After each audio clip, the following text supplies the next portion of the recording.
Hello સૌ હરિભક્તોને જય Swaminarayan. BAPS Swaminarayan સંસ્થાના વડા પરમ પૂજ્ય મહંત સ્વામી મહારાજ 92 વર્ષની જેફ વયે દેશ વિદેશોમાં વિચરણ કરીને લાખો હરિભક્તોને દિવ્ય દર્શન અને સત્સંગનું સુખ આપી રહ્યા છે। ત્યારે હાલમાં જ સુરતમાં 73 દિવસનું લાંબુ રોકાણ કરીને સુરત સત્સંગ મંડળને દર્શનદાનનું સુખ આપીને તારીખ 15 જૂન 2025ના સાંજે 5 વાગે સુરત કણાદ અક્ષરધામ ખાતેથી વિદાય લઈને ભરૂચ શહેરમાં પધાર્યા। સુરતમાં સ્વામીશ્રીને આગળના વિચરણને લઈને વિદાય આપવા માટે વરસાદી વાતાવરણ અને વરસતા વરસાદમાં 20થી 25 હજાર હરિભક્તો ઉપસ્થિત રહ્યા હતા। પૂજ્ય ઘનશ્યામ બાપા અને કોઠારી ઉત્તમ પ્રકાશ સ્વામીએ ગુરુહરિ મહંત સ્વામી મહારાજને સુંદર હાર પહેરાવીને પ્રાર્થના કરી હતી કે સુરતમાં વહેલા પાછા પધારજો।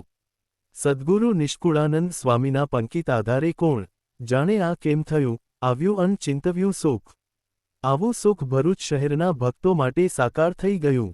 ગુરુહરિ મહંત સ્વામી મહારાજ 5 જુલાઈ સુધી ભરૂચના હરિભક્તોને દિવ્ય લાભ આપશે।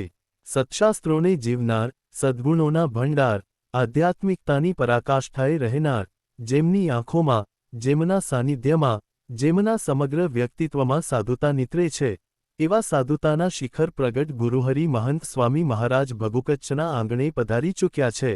શ્રી સ્વામિનારાયણ ભગવાનની જય, અક્ષર પુરુષોત્તમ મહારાજની જય, પ્રમુખ સ્વામી મહારાજની જય, ગુરુહરિ મહંત સ્વામી મહારાજની જય, સુરત અક્ષરધામ મહોત્સવની જય।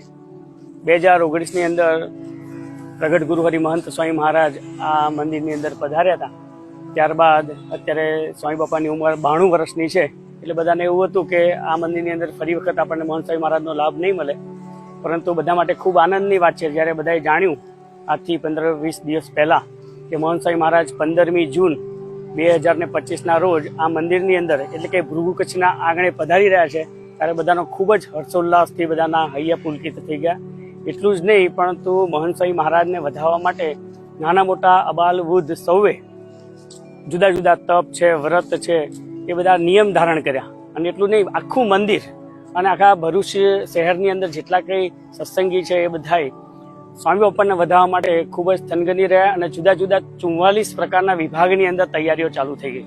અત્યારે આપણે પ્રાંગણની અંદર જોઈએ છે કે જુદું જુદું બાંધકામનો વિભાગ તથા ડેકોરેશન જે છે અથવા સાફ સૂફી છે, નાના મોટા બધા વિભાગની અંદર નાના બાળકોથી લઈને મહિલાઓથી લઈને પુરુષો, વૃદ્ધો, વડીલો બધા જ એની અંદર જોડાઈ ગયા છે। એટલું જ નહીં, જુદા જુદા ભક્તિ યજ્ઞ, તપ યજ્ઞ, વ્રત યજ્ઞ એ પણ, જેવા કે આપણને ખબર છે કે એક ટાણા, પાકા એક ટાણા, ધાણા પાણા, એટલે કે એક દિવસ ઉપવાસ, નિર્જળા ઉપવાસ, બીજા દિવસે એક જ વખત જમવાનું, આવા ઉપવાસ।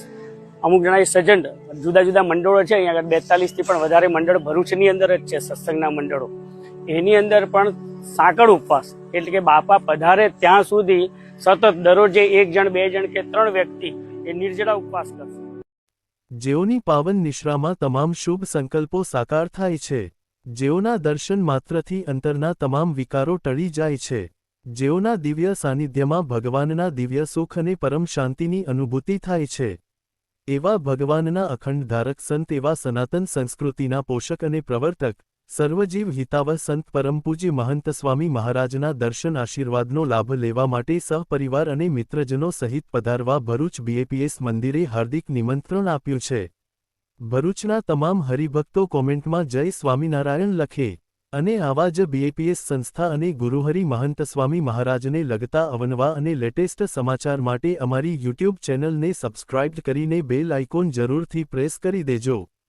સૌનો આભાર।